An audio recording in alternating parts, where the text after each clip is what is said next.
This is Lisa from Mobile Tech Review, and sorry if I sound a little gravelly or stuffy. I have strep throat right now. Happily, the mind is working, and we're going to look at the latest ThinkPad in the T Slim series. This is the ThinkPad T460s. It's obviously the successor to the T440s and the T450s that we review once a year or so. They refresh this. Some bigger changes inside now, but one thing I can say is it's got that usual rugged Lenovo build, but it's gotten thinner and it's got a little bit of a taper to it. It's only 3 pounds, so that's, you know, for chunky ThinkPad people, you got to say this is not a bad looking machine. There are ample ports in here. This is an Intel Skylake 6th generation machine, latest version. Ours has 8 gigs of RAM and a 256 gig SSD. There's a variety of configurations. We'll discuss that too. We're going to look at it now.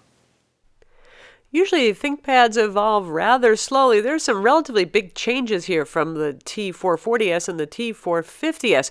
First off, look at that. It's pretty thin and it's also very light. This is almost in carbon territory, the Lenovo ThinkPad X Carbon model, but it's a T series, it sure is, but at 3 pounds and well under an inch thick, it's svelte enough. Backlit keyboard, the usual excellent Lenovo keyboard with good key travel are here. Some things have changed though, and maybe not for the better depending on your opinion. While it did lose considerable weight, over half a pound from last year's model, there's no more bridge battery system, so you can't attach a secondary battery to the bottom to extend run times. Most people will be okay with the switch from a VGA to an HDMI port. You can see we have ample ports here. That's one of the nice things about a T-series machine, unlike the Carbons that are sometimes a little bit port deprived to make them so thin and so light. It's durable, it's mil-spec, it's all Skylake inside. And we still have some of those nice upgradable parts like a RAM slot and SSD slot, and there's even another slot available in case you want to have an LTE 4G modem inside. Machine is available starting under $1,000, so for a ThinkPad that's not so bad, and you still get that ruggedness and the fairly good service and warranties that Lenovo offer.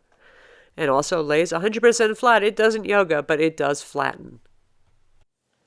So what weighs 3 pounds is 0.67 inches thin. That's around 17 millimeters, but it's still mil-spec solid. That would be the ThinkPad T-series, and particularly the T460s. The S is always the skinny and lighter weight model, and this is the lightest model yet. It's also got a little bit skinnier too, and it certainly has got a nice taper to it, but it still has the magnesium alloy inner casing. It's got carbon fiber and reinforced glass, fiberglass on the outside. It's strong stuff. It's the usual, you know, drop it and your floor may be in danger, but it probably will do just fine. It passed the MIL-STD A10G military certification, 8 tests: shock, humidity, extreme temps, sand, vibration, and high altitude. So you can basically take it to the beach when it's 105 degrees and the sand is blowing, and it should be okay. You can't throw it in the ocean though. As you'd expect from a ThinkPad series machine, it's pretty easy to open up and service it. There's only 5 screws that hold the bottom on. This one here is for the keyboard release, actually. So they're an odd kind of, it's easier to just use a slot head rather than a Phillips head screw. There's no nasty clips that are going to fight with you and break off. You just unscrew it, take it off, and you have access to the internals. ThinkPad goodness there. Inside, it's reasonably upgradable for an Ultrabook. There is 1 RAM slot.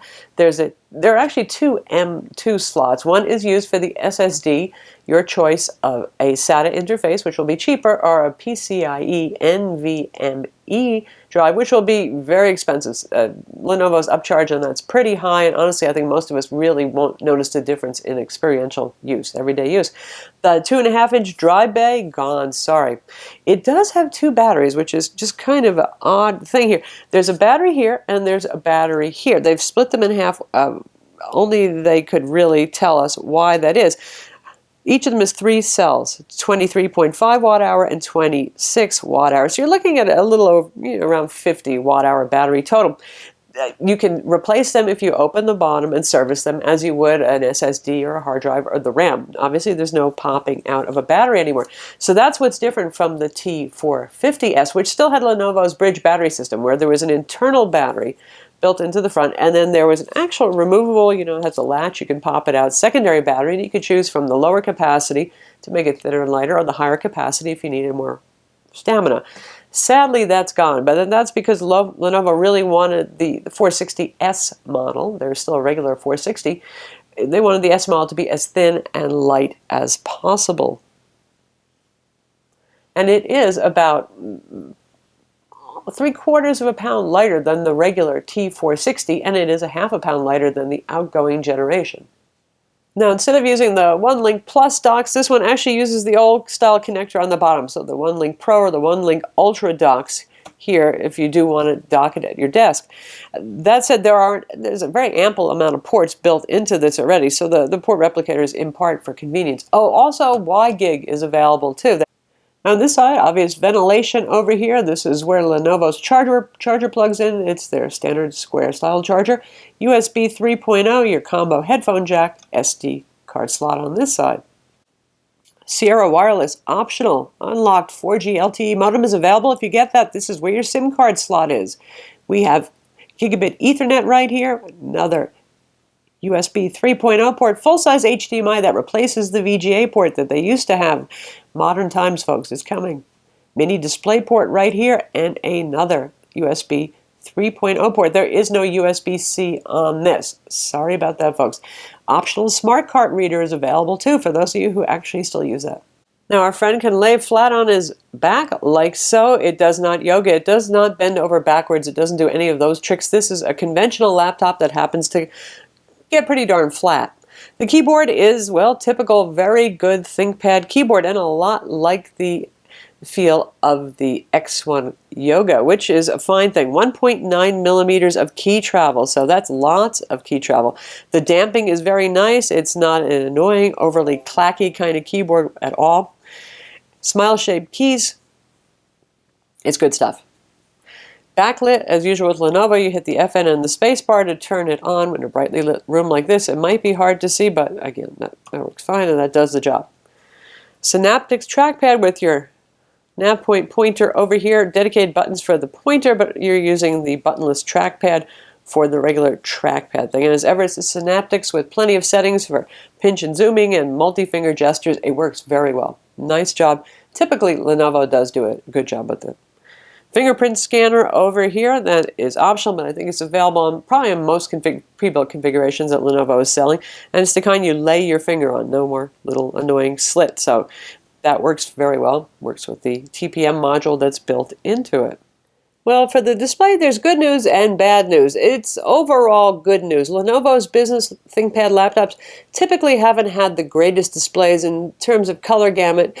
Brightness, it depends on the model as to what they're rating it at, and resolutions have sometimes fallen behind. In fact, the regular T460 still maxes out at a 1920 by 1080 full HD display. This one starts at that resolution, which is quite nice, and that's the model we have. This is available with touch or non-touch for the 1080p display. There's also a QHD resolution, 2560 by 1440 resolution. That one is non-touch. They are all matte. This is not one of those permanent anti-glare screen protectors on here. This is actually in-cell touch technology, which means they don't need the glossy layer over the touch digitizer anymore. So no grain, no ickiness. That's good stuff. Colors on this one, well, it looks not bad, right? You've seen us use this desktop many times. Brightness, not so great. Lenovo claims 250 nits for the 1080p panel we have. We measured it at 237. That's not very high, folks. It's fine in a softly lit office. In a brightly lit studio like this, it is getting hard to see. Now, if you get the QHD model, you get a higher color gamut display, and you also get what Lenovo claims is a 300 nit brightness display. It might fall a little bit below that, but it'll still be around 50 nits brighter. Color gamut on this display, despite the fact that it looks pretty nice. If you're just a regular content consumer and wants to look at something decent, this is not bad looking, actually. Color gamut, there it is. Not the most exciting thing you've seen there. 69% of sRGB. A paltry 51% of Adobe RGB as measured by our Spider Pro colorimeter. Now, in this price category, around the $1,000, we expect to see full sRGB coverage, 99% or so, and about 75% of Adobe RGB. So that kind of hurts. You know, it's not so unusual for Lenovo business laptops, but it falls below the ThinkPad X1 Yoga. For those of you who are trying to decide between these two 14-inch animals, well, you will get a better display even if you get the 1080p display on the X1 Yoga. That one has higher color gamut, brighter too. Now, if you go for the QHD model on this, then you're going to get a more reasonable color gamut. You're going to get around 99% of sRGB and 75% of Adobe RGB. So that's also an option, as long as you can live without touch, because that one is non-touch. Now, since these are IPS displays, viewing angles are going to be good on these, and there's just a little bit of glare. Hardly any, though. It's a pretty matte panel. Black levels are 0.34, which is good, actually, at max brightness levels. And that makes for a max contrast of 680:1 on our 1920 by 1080p touch panel, because the brightness is not that high, despite the pretty good black levels. That's as good as you get for contrast. And that's perfectly acceptable, and that's actually in the range of competitive with other products in this price range. So even if the display doesn't wow us with color gamut, it's pretty pleasant to look at when you're watching video. It's fine. And the speakers here with Dolby Audio, they're down-firing stereo speakers on the bottom side. Is really loud. We have the volume set to 60% right now. Let's take a listen. This is Lisa from Mobile Tech Review, and excitement. Hot off the presses at CES 2016, we have the Lenovo ThinkPad X1 Yoga. Got that? Now, it's not just that it's loud. It sounds pretty full. It sounds pretty natural. It sounds like me. It's not harsh. It's not tinny. So really, for a business laptop, surprisingly good audio. The webcam up top is dual microphone, and the audio pickup on that is quite good. It's still a 720p webcam. And Lenovo claims it's good at low light, but it looks like your average, business webcam. Not super duper fantastic. This is an Intel dual-core ULV 15-watt CPU, so typical Ultrabook CPUs here.